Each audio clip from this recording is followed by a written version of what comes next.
Good afternoon, everybody.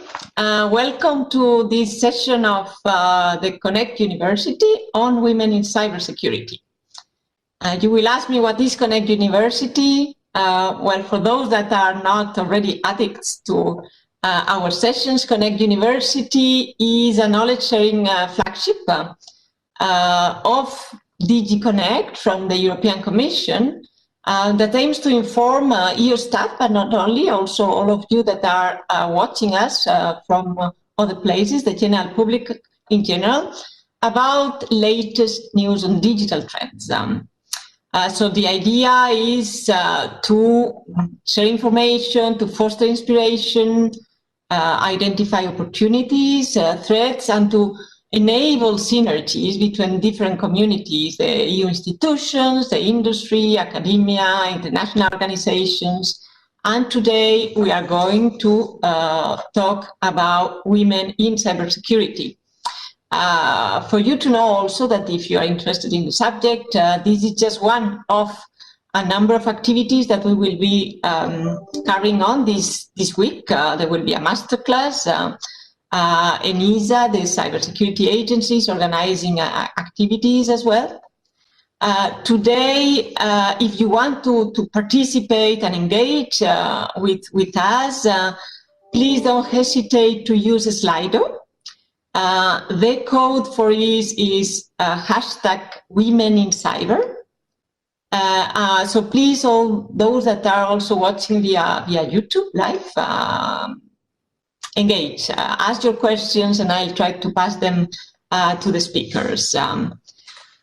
Whom do we have today? Well, we have quite an amazing panel, very well-known colleagues and personalities in the field of cybersecurity. Let me very briefly, because we have many things to discuss, and most of them are very well-known. But let me briefly introduce you to the panel. Our first panelist, Despina Espano, I think that she doesn't need much presentation.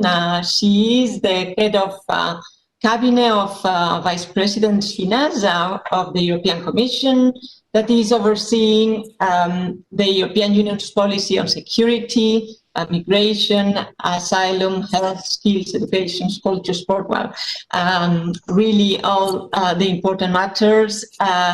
Despina was previously dealing with cybersecurity in DigitalEU. She was my predecessor. I have talking about role models. She was indeed the director for Digital Society, Trust and Cybersecurity in DigitalEU.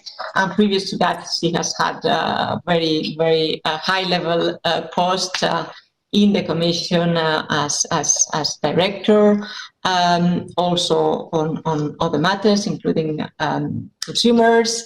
But she is something very important. She's a founding member of the Women for Cyber Initiative, and she's always advocating the good cause of women in cyber. Thank you, Despina, for being here today. We have also Johan Lepasard. He is the executive director of ENISA, which is the EU agency for cyber security. Previously to this post, he was head of cabinet for Vice President Andrus Ansip, who was responsible for digital single market in the European Commission, and he had plenty of other very important posts as well. We have also Annette Madinator, who is the president of the Women for Cyber Foundation, but she's also director of international operations in cyber services, and also has been in the past senior cyber security expert for the Hungarian Ministry of Defense, and she has had plenty of other important posts also before. Thank you very much, Annette. And last but not least, we have Selene Yuponi, who is the council member at Women for Cyber Foundation as well. And she's currently managing director in Risk Security, which is located in Los Angeles. She's also a freelancer, cyber threat intelligence and digital forensic consultant and has had also similar posts in her career. So as you see, quite an amazing panel today. And let me tell you how we will do it. So I will invite one by one each of the panelists who will for 10-15 minutes share their thoughts with us, and then I will probably follow up with one or two questions. I will look at the Slido to see if there is anything you want in particular to address, and if there is time in the end, we will continue the debate. And the first person to whom I'm going to give the floor is Despina. Welcome, Despina, and the floor is yours. Thank you very much, Lorena. I hope you can hear me. So good afternoon to all those who may be watching us, and good afternoon to all the dear friends on the panel. I have worked with all of you in one way or another, so it's always good to join friends. A lot of people say today, Happy International Women's Day. I'm not sure how to take it. I like celebrating to be a woman, but on a daily basis. But most of all, I think we should all have opportunities to celebrate life, whether we're women, men. That's what matters today with what we're going through with COVID, is to remind ourselves we are above all humans. But I was asked to join you, Lorena, and I'm delighted to see you in this post. And thank you for inviting me to discuss how to deal with the skills gap we have in terms of women in the area of cybersecurity. I always like to tell my personal story. You know, I started my interest in cybersecurity like many other people who are not the typical technology or information systems aficionados. I thought it was cool. I thought it was very cool. I thought it was very current. I thought it's very strategic. My job as a commissioned official, it was a strategic area to work in. That's what I mean. It was very political, very geopolitical. It had all the components of a very interesting policy, a challenging area. And for all these reasons, it was very cool. Plus, I have never had a job before where when I said what I was doing, people did not show so much interest. Everybody was like, this is so interesting. So I got this job out of passion for the area, but I didn't know anything about it. And this is the first gap I will identify. This is wrong. People have to take your passion as an important factor, but they have to tell you what cybersecurity is about. You have to know what you're in for. It's a very technical area. It's a very difficult area. It's a very challenging area. It requires not just passion, but a lot of dynamic studying and following, some technical understanding, continuous know-how. So this is something everybody should know before getting in there. So this is the first ticket, is understanding what cybersecurity is about. The second thing that happened to me when I entered in the job is that I felt very ignorant. And this is, again, something that you have to face yourself, that I think even experts sometimes feel ignorance. People who studied information society 30 years ago know the basics, but they don't know what is happening today. So you have to always think, yes, I'm very ignorant, and I need to update my knowledge on a daily basis. I need to know what's going on out there so that I understand what the problems are. I need to study to identify solutions. I need to speak to people. Unlike what many people think, this is a very extrovert, actually, passion, cybersecurity. You cannot do cybersecurity by sitting alone. This can be true for people who manage information systems, but they're only one part of the chain. In cybersecurity, even those people who sit behind a desk in a small room in front of a computer, they speak a lot to others who are like that. So it's very extrovert. You need to link with other people. You need to interact. The third thing I realized is exactly that. The third thing I realized is that it was very important to stay connected with the reality, understand what is going out there. One problem of cybersecurity today is not necessarily the problem of tomorrow. Problems advance the same way cyber criminality advances, and as we're enlarging our systems, we have more problems. And the whole society is concerned today by cybersecurity because of the Internet of Things. So I think that any woman, or anybody else for that matter, who is able to do these three things. So the first is to try and understand what cybersecurity is about, not just think, okay, it's cool and just go in. The second, accept they're ignorant and they need to work very hard. And the third, start connecting with others who are in the same area, regardless of the discipline. I think these are three elements that it takes. Now, we do have a problem with women. I will not shy away from accepting that. I faced it myself when I worked in this area for the first time, not necessarily as a prejudice, but I was very often one out of many other men. I could feel that. But I felt welcome so long as I had something to say. This is where this is a very, very demanding area. You have to know what you're talking about. And I have to tell you that now that I'm dealing with security in the role of the Vice President or Vice President Skinas in a coordinating manner, so I don't just do cybersecurity, but everything, I think this is true about any kind of security. It is very, very important that you realize how sensitive it all is, how demanding it all is, how it changes all the time. And I think this is why people expect you to be very serious and not just say, you know, I'm very passionate about it, you know, I'm very smart, I have studied a lot. You need to realize what you're dealing with. So I think that women have that. They're genetically made to take challenges, to want to accumulate knowledge, to deal with multiple information at the same time. So I think that women are made as much as any man for the area of cybersecurity. How do we bring them in so that you don't just have 1 out of 10 or 2 out of 10 in the room? I think we need more advocacy, and we need advocacy by those that have a story to tell. And these are not necessarily people like myself, but people who actually come from the cybersecurity expertise area and understand the mechanics of it and can identify the talents that you need in it. You need encouragement in the private sector. You need to bring in young women that you see have a passion for the area and give them the opportunities and the training. You need to make training available to women who could have the potential to enter this area. And of course, that's where the incentives come in. You need to give incentives because women are like men, they're professionals. They need to see the incentive somewhere.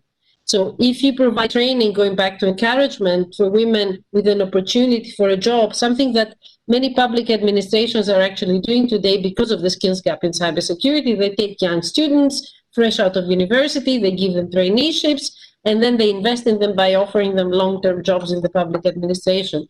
An example is the Netherlands. I think there are a few more countries that do that. So you need this kind of incentives so that women see also a certain future.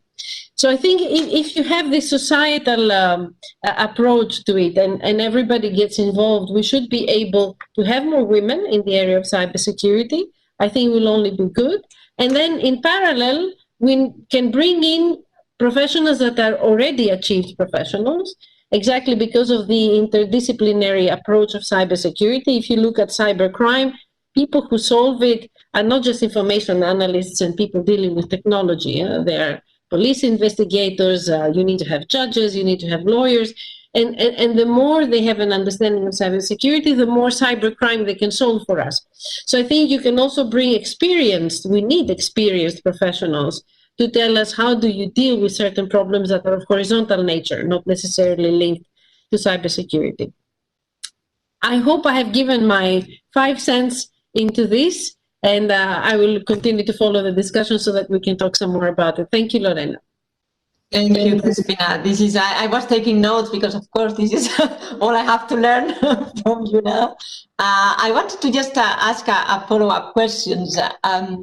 You've been referring to those experts, and can you tell us also, just to encourage some of us, what is your background? and whether you think that you need to have a particular background in terms of studies, or you need a little bit of everybody in the team.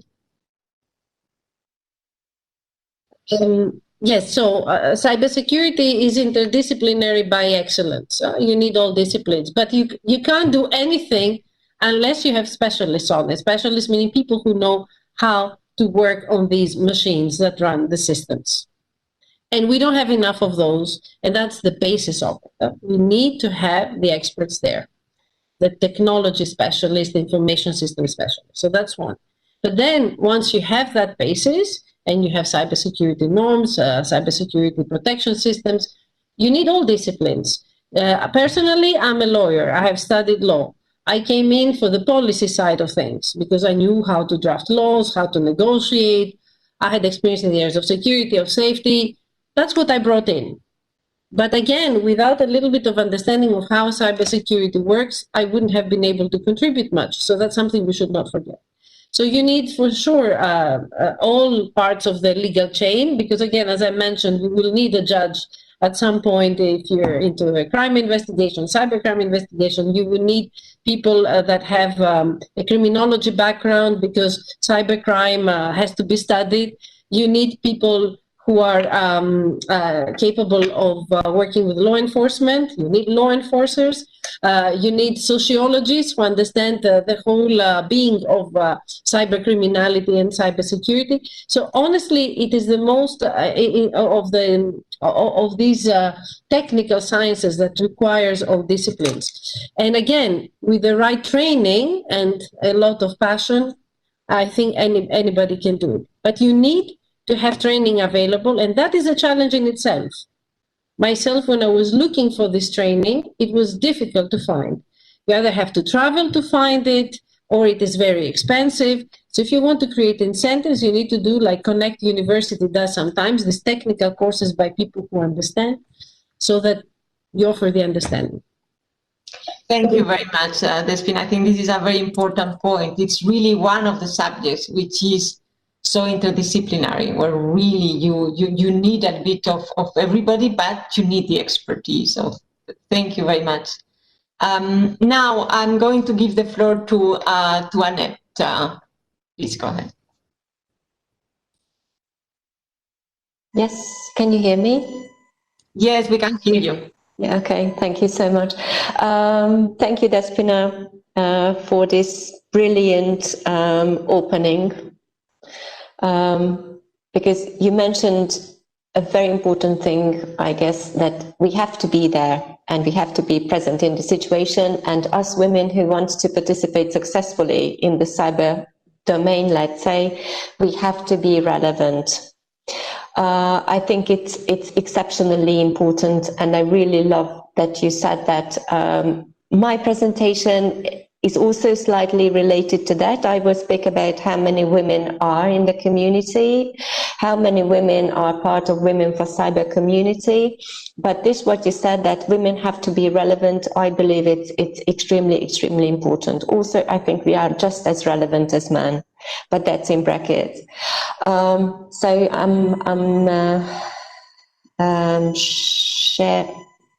I'm sharing my screen now. Please, just a second.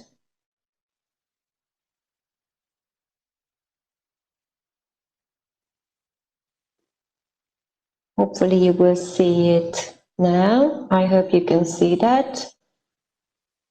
Yes, we can see it now. Yeah. Thank you. So let's talk about what we do at Women for Cyber. Women for Cyber is basically an initiative supported by its own foundation, let's say, or by the foundation, Women for Cyber Foundation, that was launched in collaboration by the European Cybersecurity Organization and the EU Commission. So it's basically a joint product, let's say, or at least it was when we started.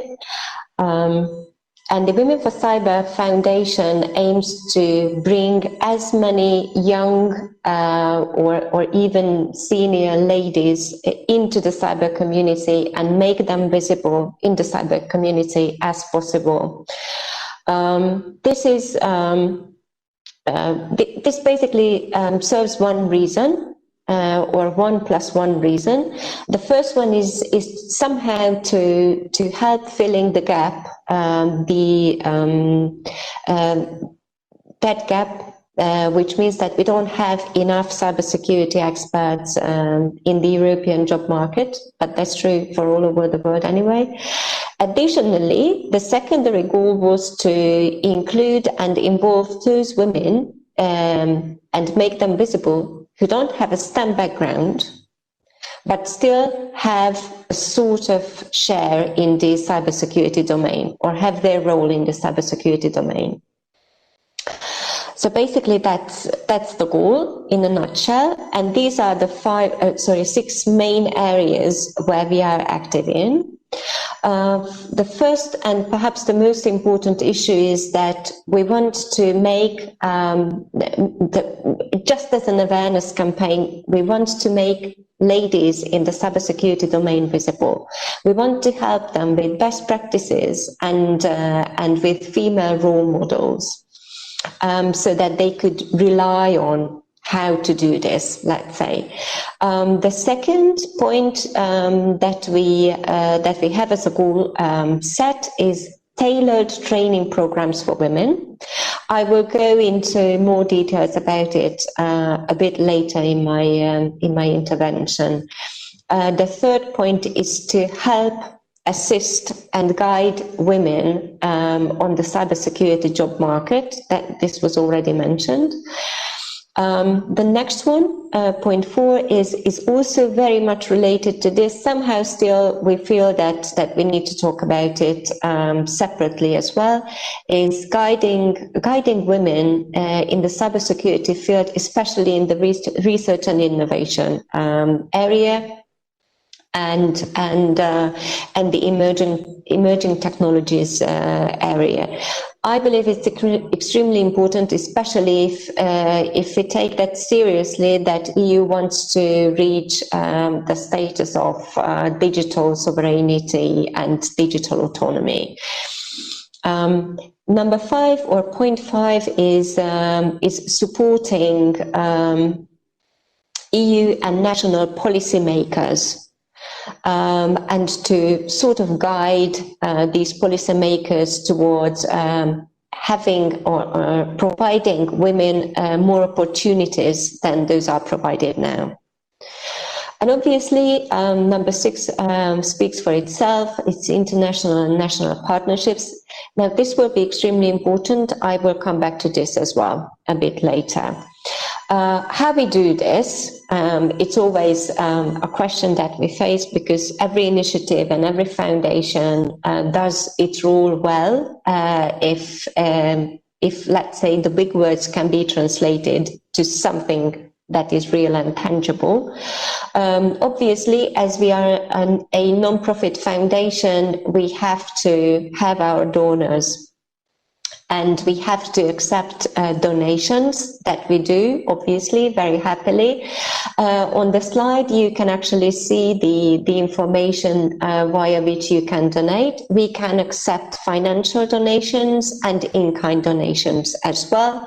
The COVID created an interesting situation. Now, sometimes we are provided in-kind donations in formats of trainings, for example. So now companies and organizations have, let's say, have less money to spare, because all of or the majority of the funds available go to COVID-related restoration.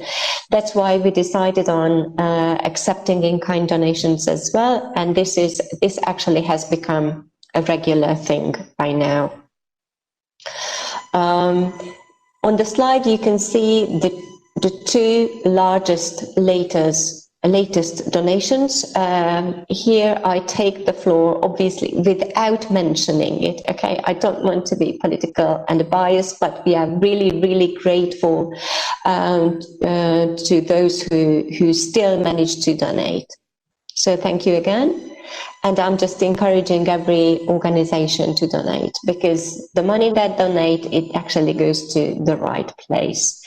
There is one more initiative, let's say, or activity I wanted to mention. It's actually setting up the Women for Cyber Registry of Experts. This is one thing we also did in collaboration with the European Commission, especially with the DG Connect. And this has already launched. Actually, it launched last summer. The role of this Women for Cyber Registry of Experts is actually to provide an absolutely public list of those stakeholders, junior and senior ladies who have their role in the cybersecurity domain and who are actually open for their connection information to go public. It does not create any kind of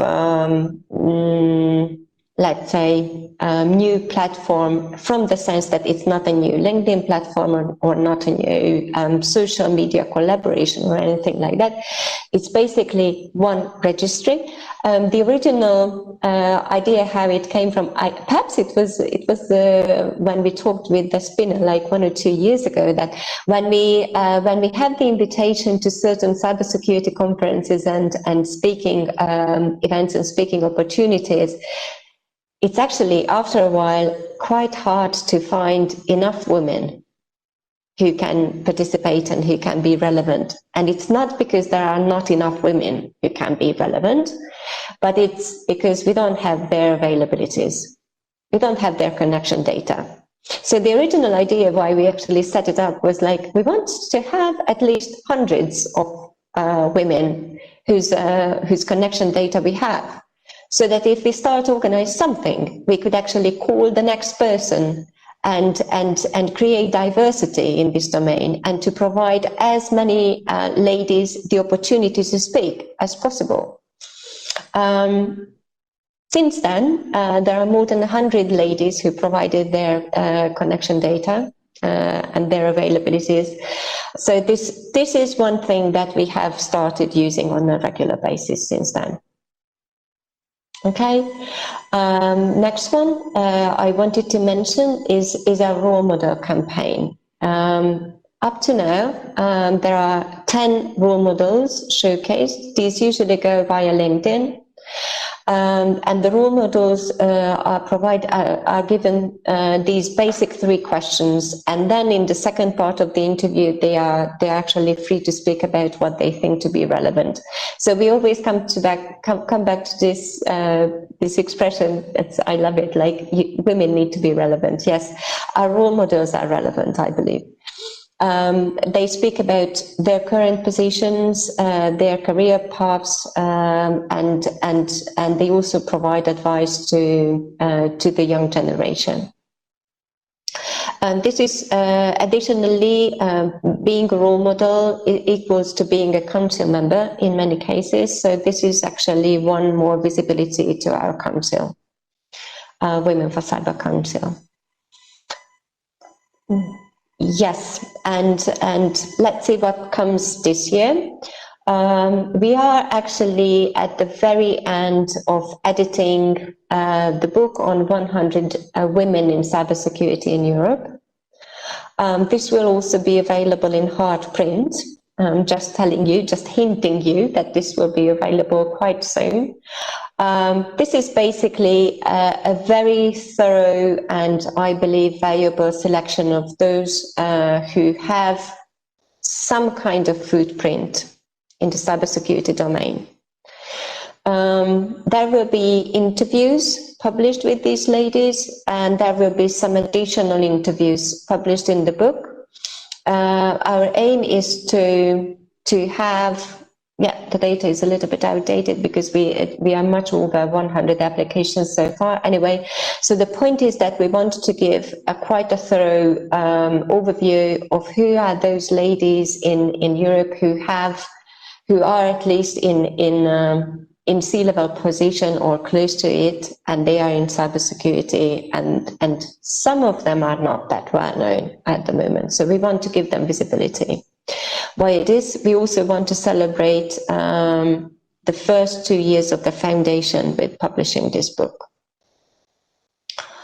One more thing, we actually run a masterclass series on a regular basis.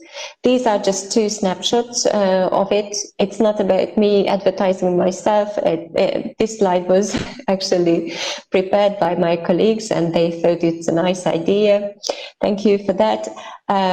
Anyway, these masterclasses are usually 1.5 hour long online sessions now. As we have the COVID situation, this is an online series. They go on a model like there is a very long intervention, usually 45 minutes, when the master speaks about the career path she has had, and then there is usually a very active Q&A session. We usually have at least 50 attendees to these masterclasses per masterclass session. So we decided to make it regular. We run it on a monthly basis, and the masterclasses are provided by those senior and super senior women who have a significant role in the European cybersecurity scene. Yes, and here comes the COVID and how we interact, or the COVID effect, let's say, and how we interact no matter what happens, because we believe that because of this new normal, we cannot stop. So we channeled actually almost all our activities in social media, and what we realized was a little bit surprising, but by now I think we navigate quite successfully in this environment. We have exponentially growing visibility and exponentially growing number of followers, actually from month to month. This is a kind of summary that I just wanted to provide you for illustration, also to make it a little bit visible how large the community was at the end of last year.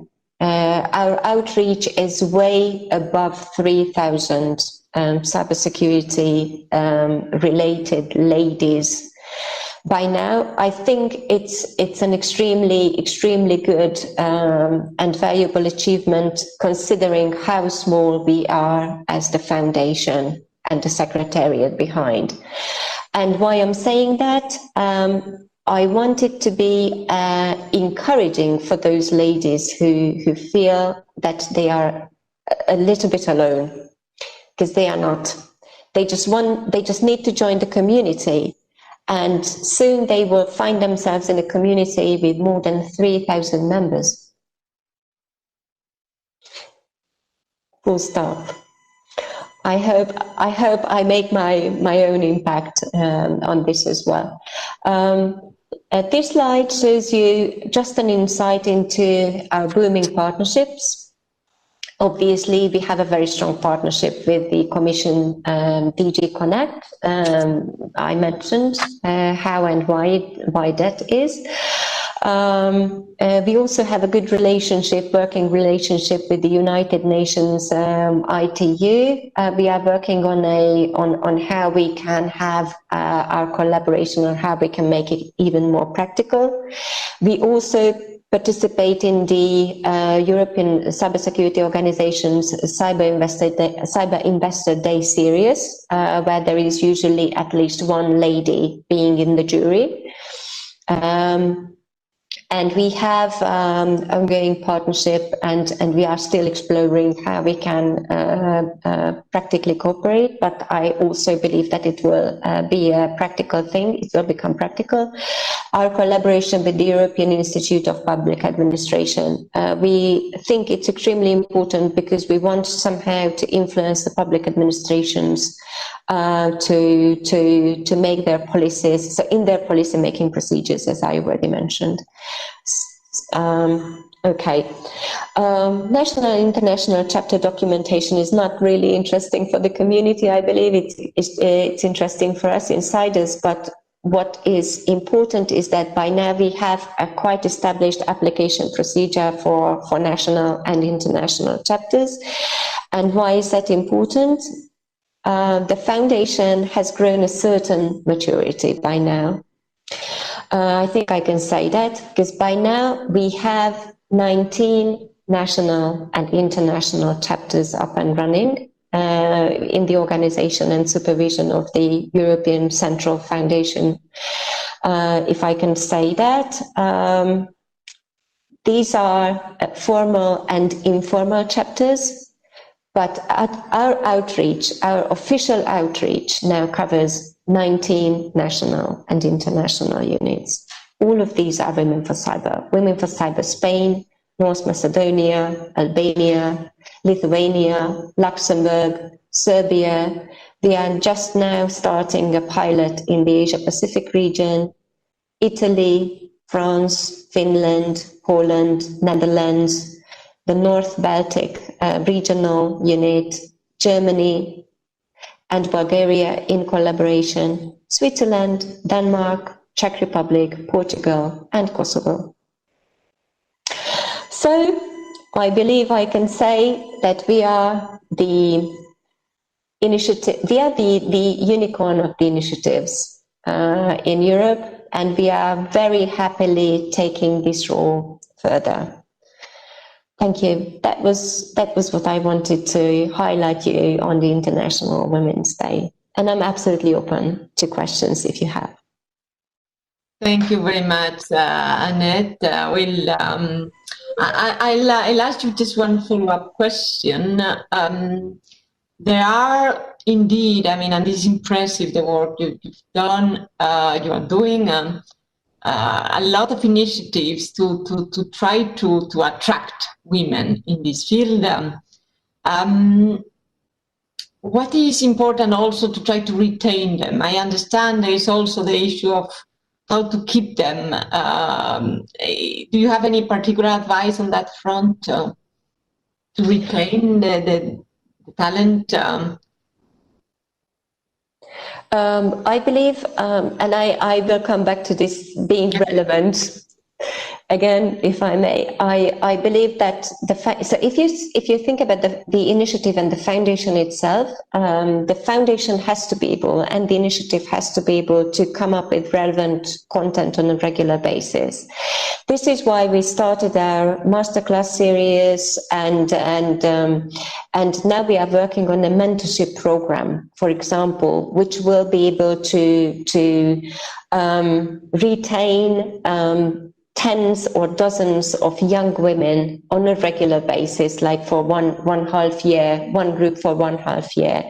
Additionally, on a longer term, I believe for the same reason, we will have to establish a even more organized training and education platform for those ladies who want to enter the cybersecurity field.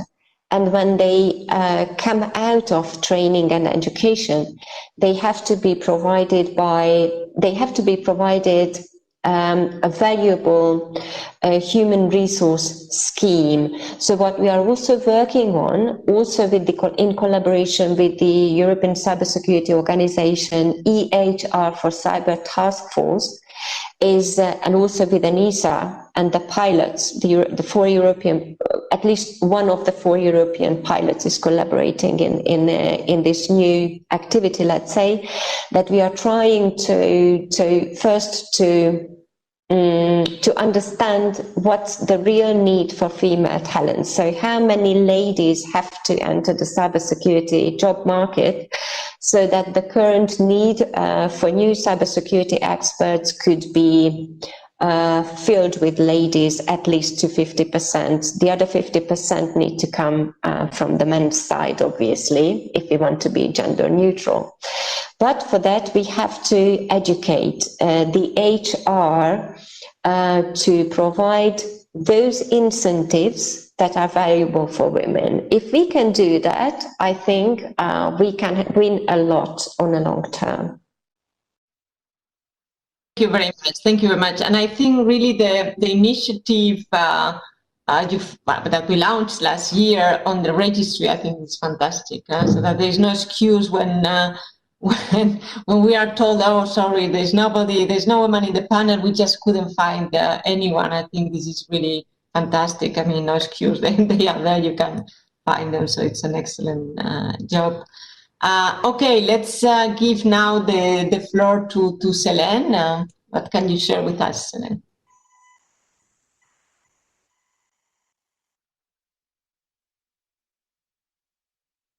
Can you hear me? Yes, we can hear you. Perfect, perfect. I would like to share my experience after also the great presentation of from the Spina and from Annette. And I would like starting with the Women for Cyber, of course, because from last December I'm a council member of Women for Cyber, and we mentioned ITU, we mentioned cyber investigation, and so on. I'm also the European Cybersecurity Organization founder member and ITU roster of experts. So when I starting a long time ago, when I was just 3 years old and I had the computer in my house that each morning told me, good morning, Selene. And then after I starting with programming and so on. And what I saw at the university, I was an IT engineer. We were just 5 ladies, so just a few ladies.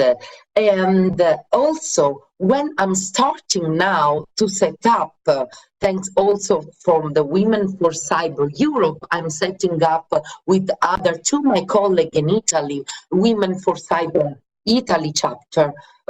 We saw a lot of discrepancy also from awareness perspective, as mentioned. But I would also encourage the women into this kind of field of cyber investigation, because what I saw also from Europol perspective, because I'm part of digital forensics group of Europol, and we are just 2 ladies. So of course we saw IT engineer now from women. We are setting up new part of organization and so on. But I saw also from investigation perspective.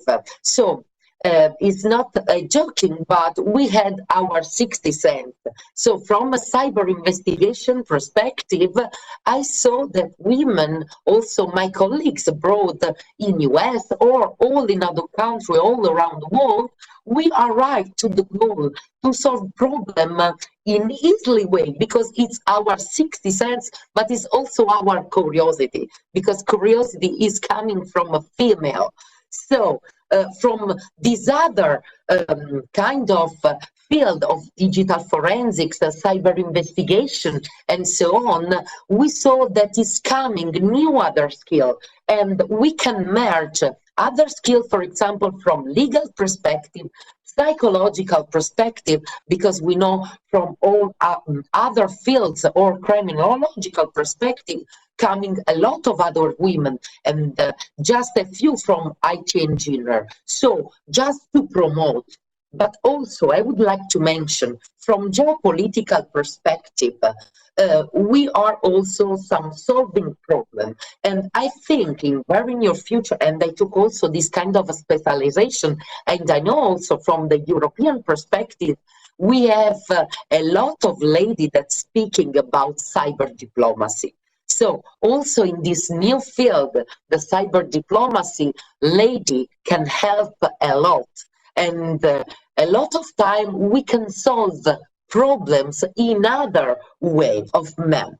But how we can help our new generation, of course, to encourage. And this is the problem that we see, and I see personally when I'm going to setting up the new chapter, Women for Cyber Italy chapter. So I work a lot also with the law enforcement and helping law enforcement not only into the investigation, but also to teach into the school for the investigation, and cybersecurity to the primary school and to the secondary school. And when we starting the first event in Italy with the Women for Cyber, we starting with the school, and I saw a lot of girls that coming to me and say, "Oh, I would like to change. I will."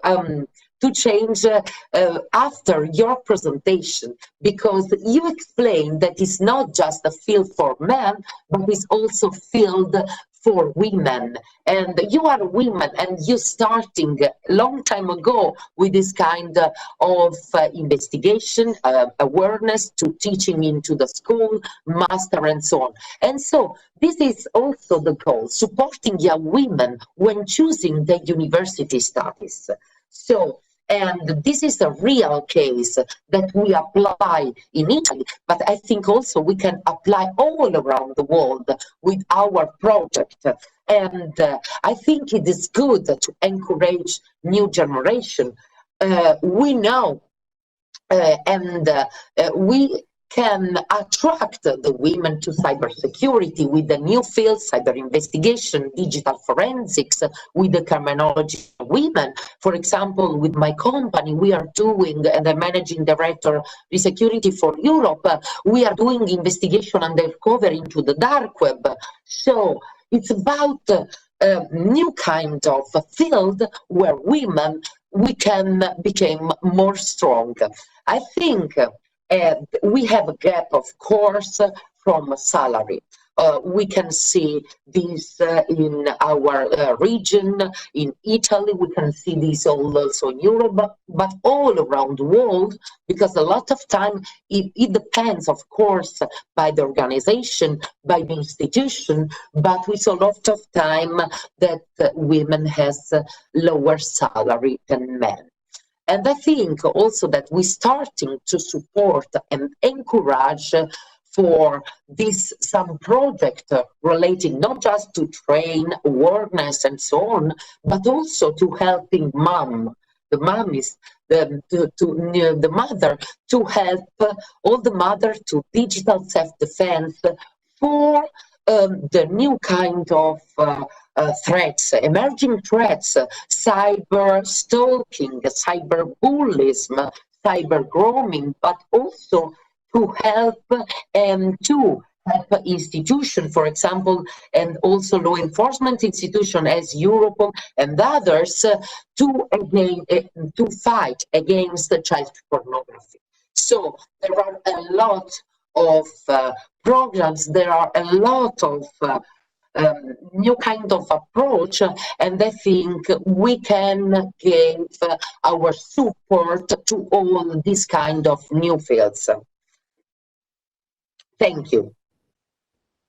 Thank you very much, Elena. Thank you, because you have in fact covered some of the questions that are being put in Slido. Yes. The difference in salary, indeed, so important. How to encourage girls to get interested. Another question that I see is the role not only of schools in encouraging the girls, but also of the parents, because I see you are covering how mothers should defend, but also what's the role of the parents to encourage the girls to come into this field. Yeah, I had my father, so that helped me into this field, but also I would like to to bring my experience, because I have my experience. Now I think, and the mothers, maybe it depends from women and from a culture problem, and also diversity. So a lot of time mothers that not encourage so much the daughters to into this field, because say so it's just for men and so on. So it's a computer IT engineer, but also especially cybersecurity, because we saw today there are a lot of girls that are good also in programming. But into cybersecurity, cyber investigation, not too much. So this is why when also I'm teaching into the school, but to the parents, also to self-defense and also to prevent cyberbullying and other kind of threats, I told often, encourage the parents also with some specific webinars, specific awareness. Okay, these are some risks, but also if you have your daughter that she is very attracted with the computer programming, cybersecurity field, encourage.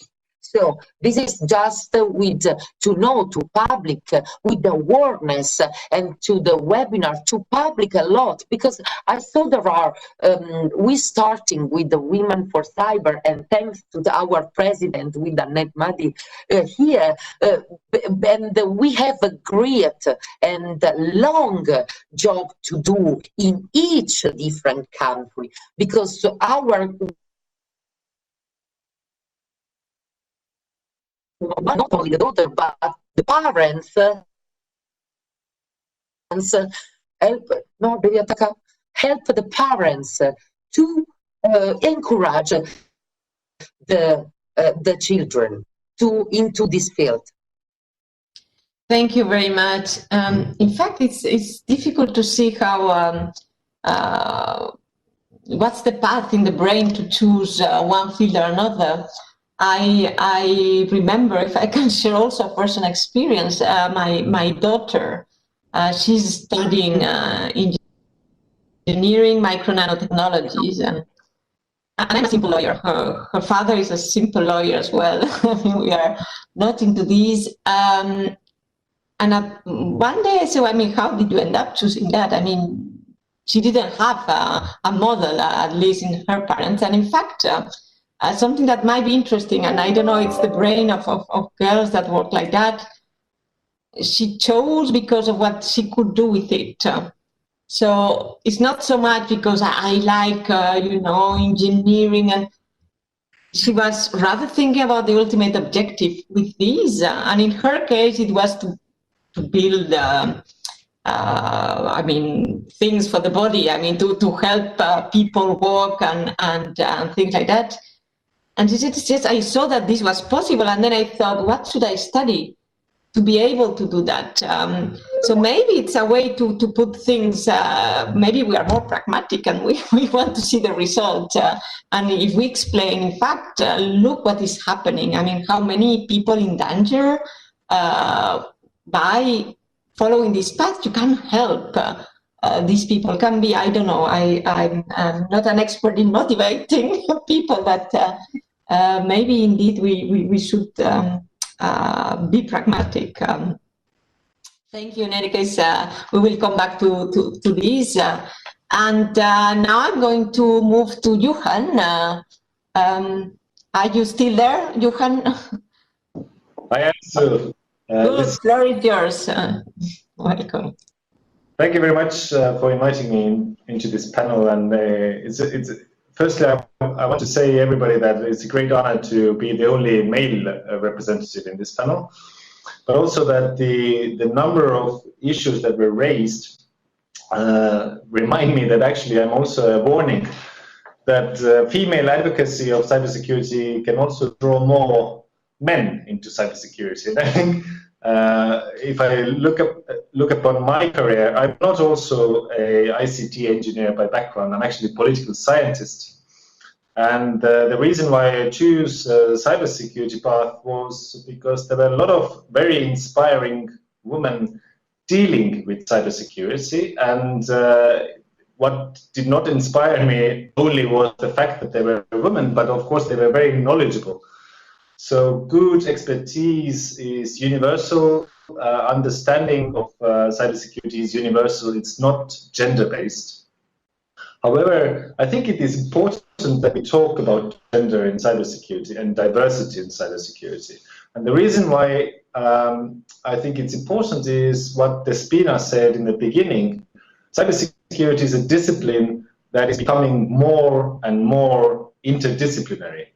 It is not only about engineering, although this is still very much at the core of cybersecurity, but it's also about other policy domains, societal domains, technological domains.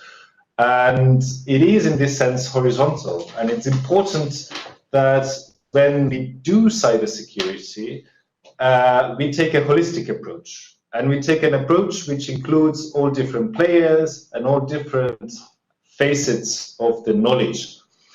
And of course, this knowledge cannot be only focused or boxed into a certain type of expertise, be it then either the male expertise or the female expertise. And that's why it's important to talk about diversity in cybersecurity and a more balanced gender representation in cybersecurity. Because let's just be honest here, and I think I've heard from the three other panelists before a rather positive view of where we are.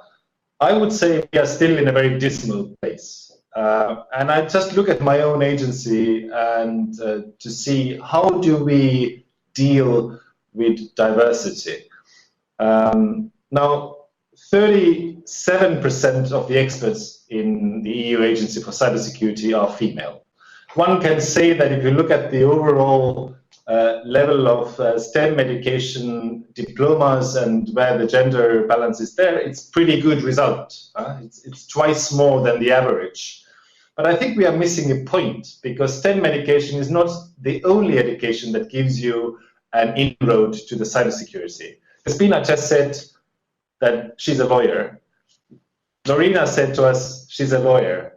I'm a political scientist. And of course, we've had other panelists who do have an ICT engineering background, but that's not the only way in. So I think we are kind of missing a point when we always draw this excuse that there are only so few female graduates in STEM education, because that's important, but that's not the whole picture. So when I look, for example, the expert groups that the agency has in order to interact with a variety of stakeholders and to draw the expertise from different facets of society, then what I see is that the male-female balance is normally 80% to 20%. So 80% male, 20% female. And of course, it depends a bit on the technological area, etc. I mean, if you look at the cloud, for example, cloud computing, it's a new area where we are now building a new certification scheme. The ad hoc expert group that we use has 18% female representation. And whereas we look at the artificial intelligence, it has 30% of the female representation. So a bit better, but honestly speaking, our target should be 50-50. So where we are in this 50-50 game, nowhere near is the right answer. And my question is now, what should we do? And I do believe that the steps that were outlined before, the importance of the advocacy, the importance of training, the importance of incentivizing diverse expertise in cybersecurity is something that we should continue. But I would like to put the let's say the big gray elephant or white elephant that nobody talks about on the table as well, and that's about quotas.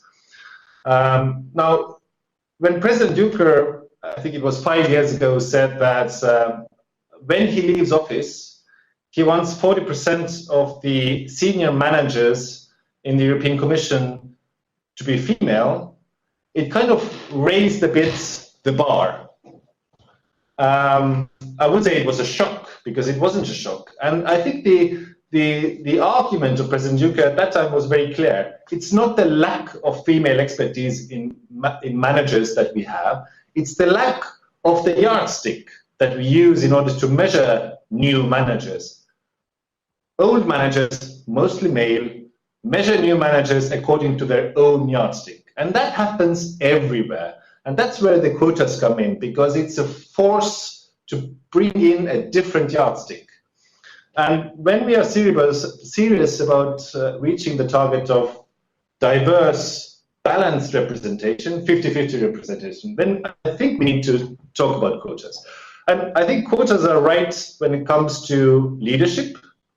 And I'm very happy that out of the 3 head of unit competitions that my agency had last year, 2 successful candidates were female and 1 was male. So one can say, I've done my part, but I don't think it's enough. And I think where it matters as well is the thing where we started is, what is cybersecurity and how do we define it? And if we define cybersecurity as an interdisciplinary field, then also we need to look at quotas when it comes to drawing expertise from this field, because otherwise we are missing out. If we do have a consistent bias when it comes to our expert groups, then that means that the cybersecurity outcomes will also be biased. We don't have the right tools in order to find the best answers. And I think putting quotas in place would be something that would help also all other actors to rethink a bit how they do things.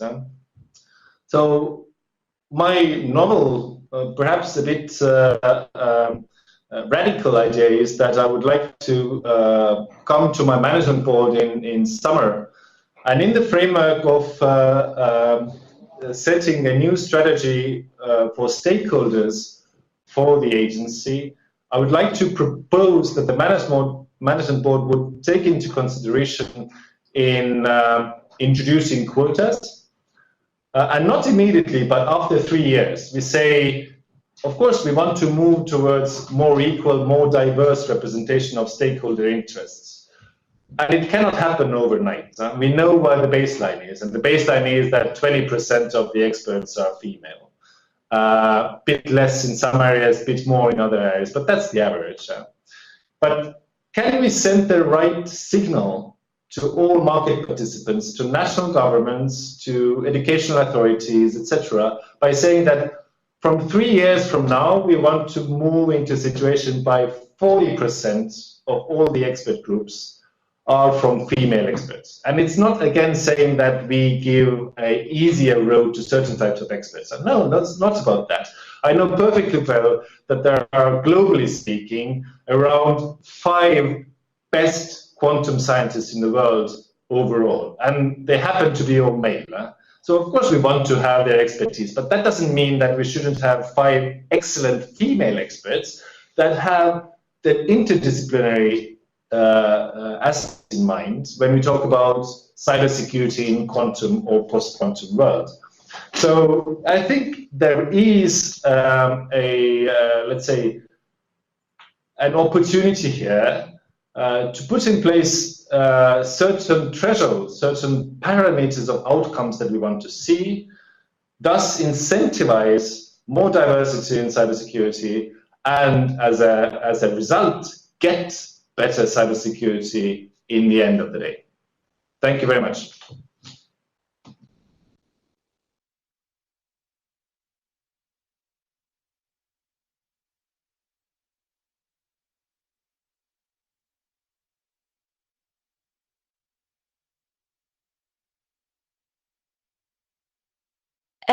Just a second. You're on mute, Lorena.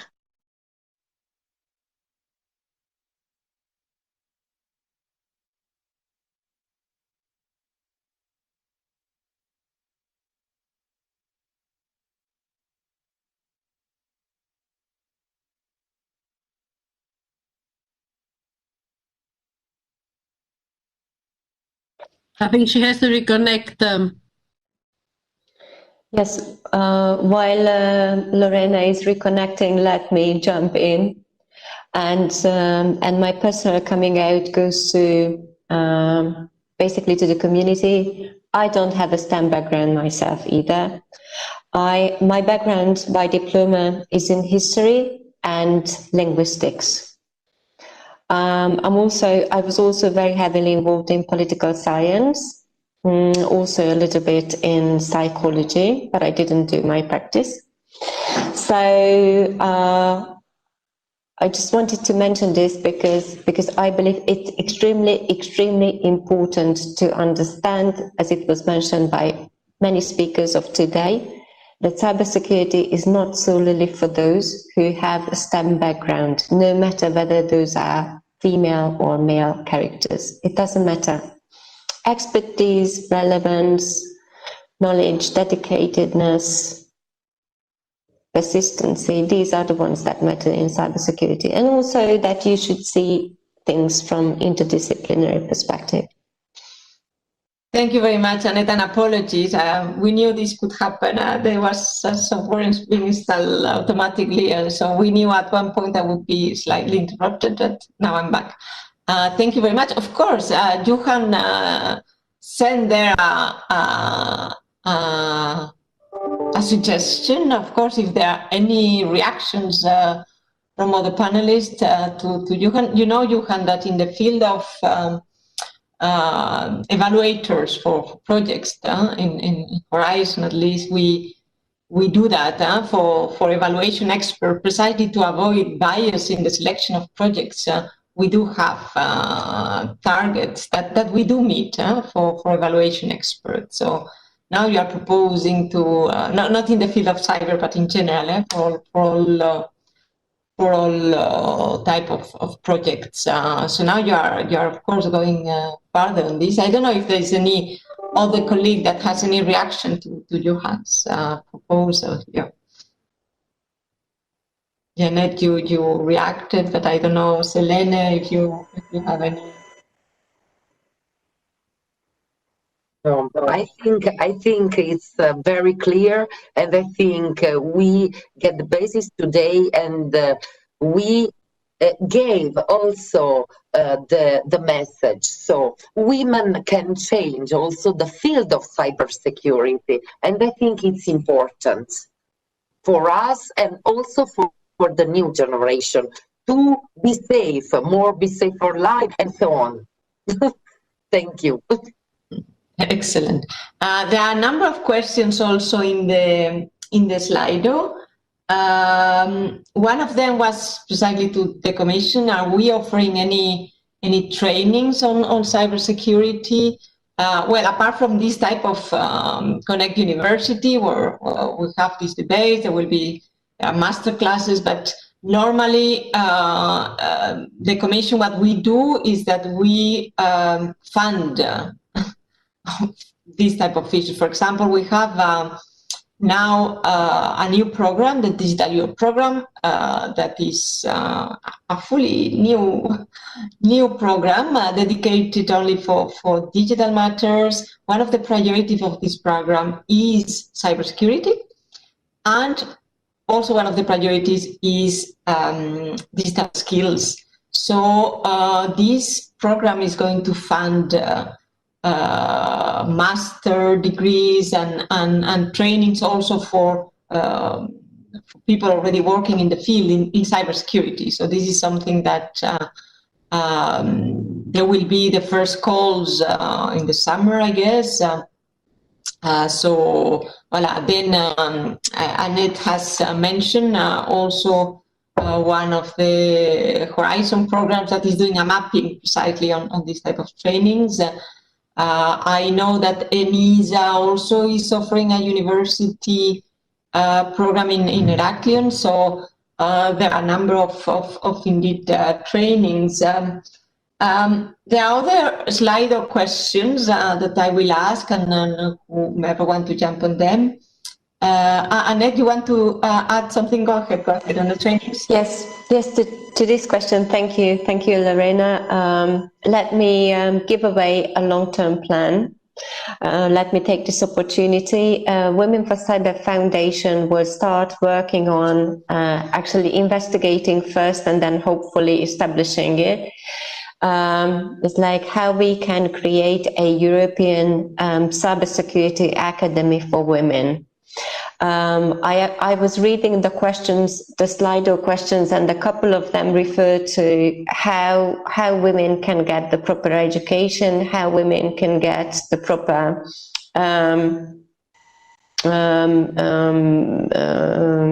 I wanted to say that word very quickly. The certificates, yes, the proper cybersecurity certificates that help their career building and obviously grow their expertise. This is exactly the aim that we would like to assist with creating a university program and then hopefully a whole institution established for women. With creating the right atmosphere, and when I say the right atmosphere, I don't think about a psychological atmosphere or like from the human side, but I exactly mean those incentives that enable women, young women, at the early stages of their working careers or at later stages of their university studies, that enables them to join.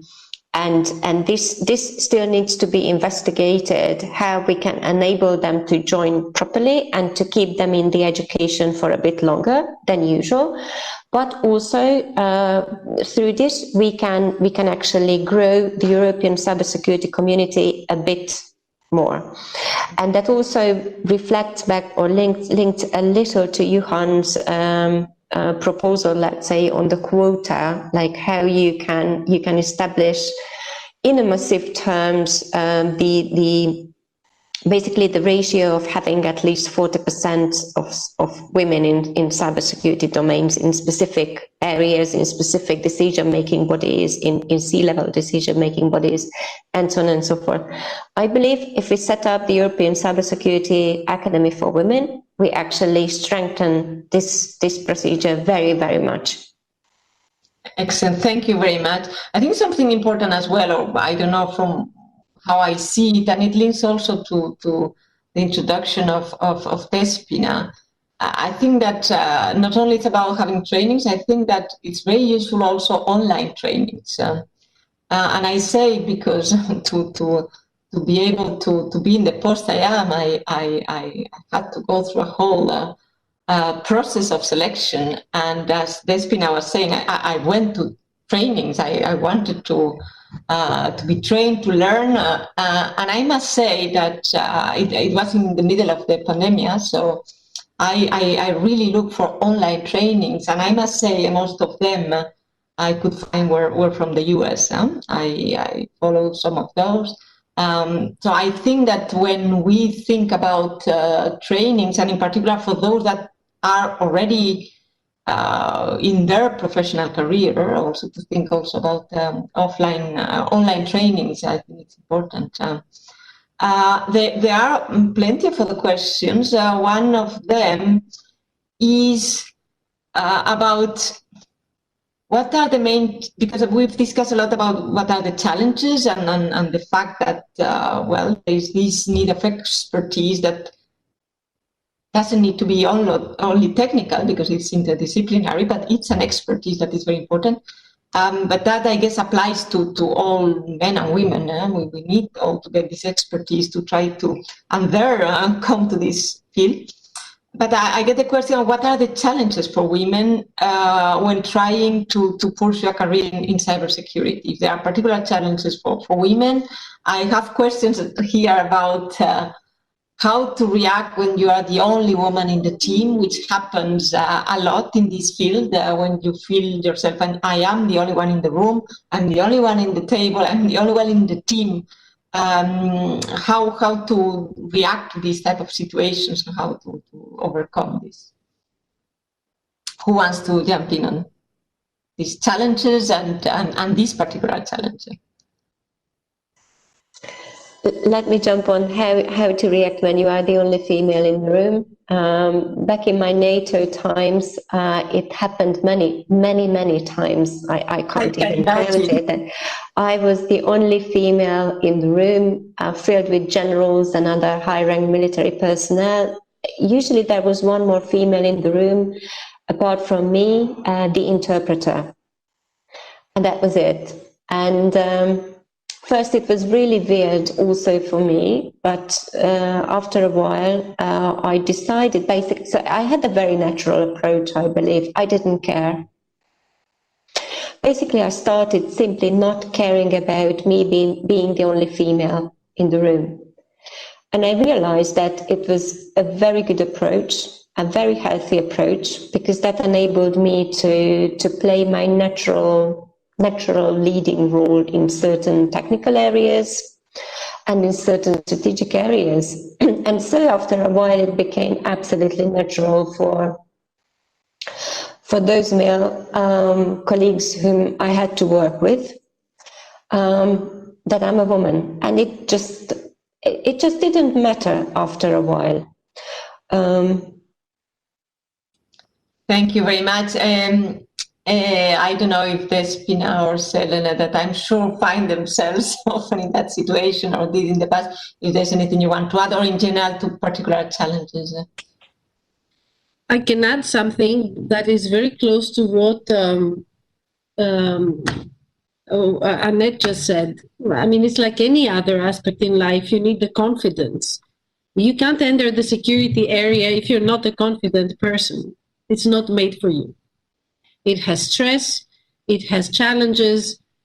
Often it doesn't have regular working hours, because, you know, when you have a problem in security, it's unlike any other problem. It cannot be predicted, and it has to be managed immediately.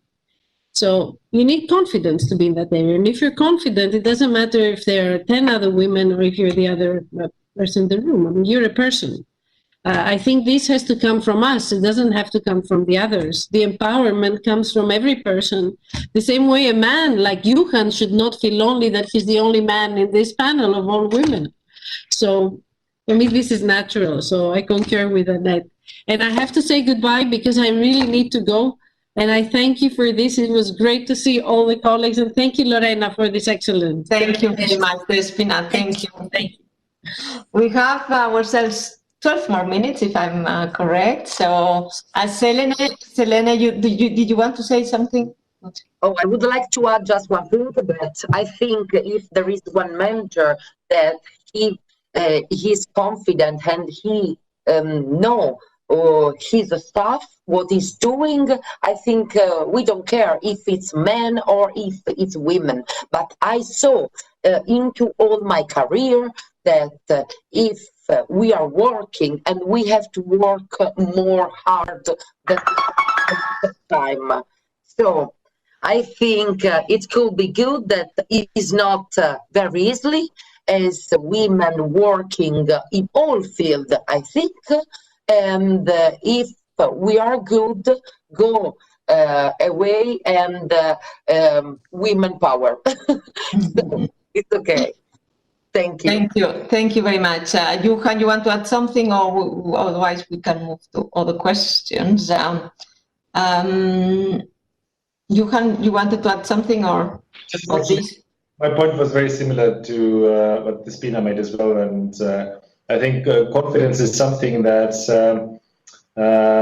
grows over time as well. And I remember myself, of course, I never did experience gender-based discrimination, but I did experience age-based discrimination in my career. I was quite young, and I remember when I attended my first European Council as the chief advisor of the Prime Minister at that time, and I was 30 years old then, and I still remember how the security guards politely showed me the queue where the stagiaires should sit. So, of course, I think we have all experienced some sort of backlashes in our careers, but I think that should not define us. And I certainly have not felt any way discriminated in this panel that I'm only male, because I think it's essentially a panel of cybersecurity experts from different fields sharing their viewpoints on how to make cybersecurity better by being more inclusive, also gender-wise. And I think that's what matters here. And we should not apply different yardsticks to male or female in these terms. And I think we should be proud of our expertise wherever we come from. Thank you. Thank you very much, Johan. And in fact, when I was going to introduce you, I was tempted to say, and here we have the only man in the panel. And then I refrained myself to do it on purpose. I said, we are so often ourselves, women, in that situation, and nobody even notices that we are the only woman, that they just go ahead and continue, because that's the normal situation, that I on purpose decided not to mention that. That's how we feel in most of the panels, unfortunately. We need to quickly conclude, so I would like to ask each of you quickly if you have any particular advice that you would give to women that would like to enter this field but are hesitating, whether because they see themselves a minority, whether because they think they need to be the super IT techie and they are not, or because they are and they think that they need something else, for whatever reason. Any particular advice? Let's start with Selene. Yeah, just a keyword, always trust yourself and follow your passion. Thank you very much, Selene. Annette? I recommend searching for like-minded people and join the community that can support you, because this career path is really, really challenging. But it doesn't matter. If someone is interested in being someone in cybersecurity, playing any role, basically, it doesn't matter. Then it's quite advantageous if that person is looking for like-minded others, because that will grow confidence, both in the community and also in the one who just enters cybersecurity. So that's my 2 cents. Join the community. It's not a one-man show. If you want to be successful, it's never a one-man show. It's always group work, and therefore you need your strong working bodies. It's not the nicest expression, but I strongly believe in working in community, working in teams. Thank you. That's my 2 cents. Thank you. Johanna, what's your advice? Yeah, my advice is actually quite simple. We oftentimes are our own harshest critics. So don't be too critical to yourself. And also, my time in office is 5 years. I've already spent 1 year. I still have 4 years to go. I really hope that one of the listeners or the panelists or one of the members of the Women in Cyber community will be my strong competitor for the next period, or will take over from me not to run for the next period. So I really hope that we get more female leadership, more diverse leadership in cybersecurity in the near future. Thank you. Thank you very much, Johan. So I think that we can close. I think this has been, I hope, inspiring. For me, that I'm starting in this field. I only joined the cybersecurity world on the 1st of December. This was very helpful. I was feeling really reconforted, which means, I mean, my takeaways from everything that was said here today is, first of all, that, of course, this is like any other field, a field where you need expertise, but that we should not think that expertise means only technological expertise. Of course, you need technological expertise, but you need expertise in plenty of other fields, and plenty of different backgrounds can help because of the disciplinary nature of cyber that, by the way, it's becoming so everywhere that it becomes more and more and more disciplinary. So that's one of the takeaways. The fact that you need to feel confident. Sometimes it's just this word cybersecurity like sounds something big, awful, complicated, far away. If you are in your job, it must be for one reason. So feel confident. It's not about gender. It's about your capacities. So forget about the male in the room.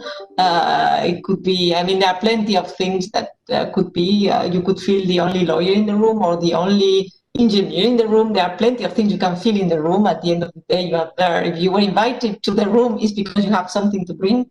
So feel confident. Very important, as many of you were saying, to feel part of a community. So we have, of course, wonderful initiatives like Women for Cyber, that build these communities. This type of exercise we are doing today is precisely to build these communities. And precisely one of the things I've learned, and I'm learning in the cyber fields, is that this community is huge, probably because of it's very interdisciplinary. So there are so many people involved that it's not that difficult, in fact, to find a community because there are a lot. But the more we interact, the better, not only for women to join, but also for cybersecurity to work. Unless we all work together, we will not beat the hackers, let's say. Very important also was mentioned trainings, the lack of training specialized in this field on whatever discipline, but on cyber, very important. So we need to work on that. I think that we need to do mappings. We need to do, I keep on getting the questions, so I hope we will be able to publicize the trainings we are aware of. We will certainly be funding this type of studies. The need to act at all levels in the family, with the confidence that the parents can give, in the school, in university, and then with ongoing training during the work. And last but not least, of course, as mentioned by Johan, the role of public policies here, whether it's quotas or any other type of policy that can push into one direction, are very important. And I'm reading a wonderful story in the Slido that I'm going to share. Around 1.5 years ago, I attended a Women in Cyber session. Now I work in the field. That's also thanks to the encouragements I received from fellow women in cyber. So to whomever put that in the Slido, I want to share, because I was the same. 1 year ago, I was chairing a panel on cybersecurity, and I was not myself in that field, and now I am. So I want to believe that these type of gatherings do serve a purpose. I must say I was feeling very encouraged myself. So thank you everybody for being here, and looking forward to many more of these sessions. Thank you very much.